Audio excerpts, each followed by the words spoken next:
the violence is destroying Hong Kong.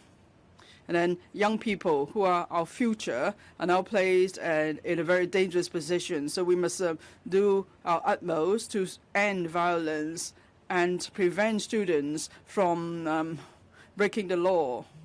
Further, we must save Hong Kong, the present Hong Kong, and the future Hong Kong.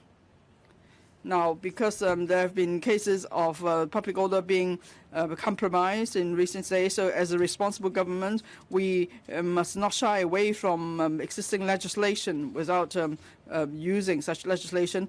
We can't just leave a situation to get worse and worse. As I and the Secretary for Justice said before, we have been examining existing laws to see which provisions could be used effectively to deal with the current situation. That includes in increasing the deterrent effect for those who try to break the law, and also measures to help the police to enforce the law.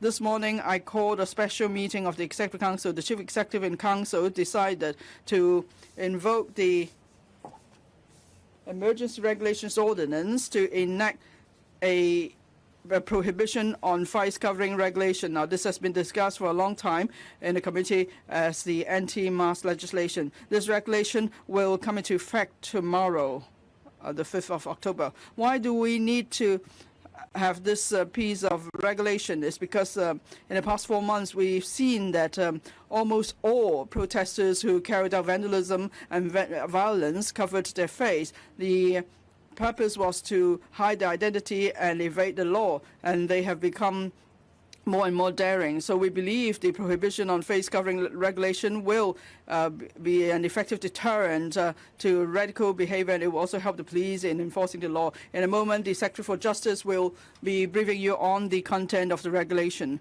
We note that many have openly expressed support for an anti-mask legislation. They have pointed out that in other countries there is a similar law. But I note also there are people against the enactment of an anti-mask legislation, and they've questioned certain legal principles and they have expressed concerns. In a moment, I will invite the Secretary for Justice to give a response. Now, what I would like to say to the people of Hong Kong is this. It is not an easy decision to legislate to ban masks, but given the current situation in Hong Kong, this is a necessary decision. I would like to stress 4 points. Firstly, now, what we're invoking is the Emergency Regulations Ordinance. And under that, we are enacting the prohibition in face covering regulation. But that does not mean Hong Kong is in a state of emergency. The Chief Executive and Council has not declared Hong Kong having entered a state of emergency. It's just that the ordinance gives powers to the Chief Executive and Council that when we believe there is a danger to public order, then we could act accordingly. Now, I don't think anyone will question that in Hong Kong we have already seen the scenario of public order being endangered. So therefore, we could invoke the Emergency Regulation Ordinance, and then the Chief Executive and Council could make any regulations that are in line with public interest. So I must stress that, yes, we are using the Emergency Regulations Ordinance, and then the regulation we are enacting is a prohibition on face covering. But it doesn't mean Hong Kong is in a state of emergency.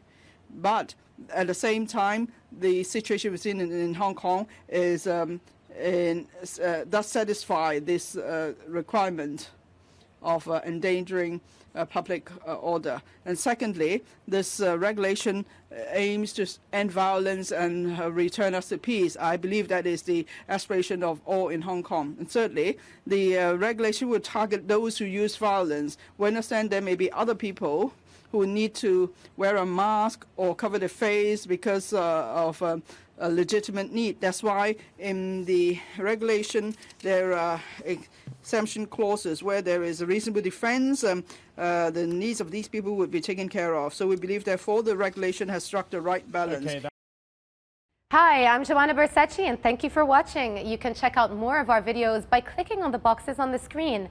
And don't forget to subscribe to our channel for more from CNBC International. Thank you for watching.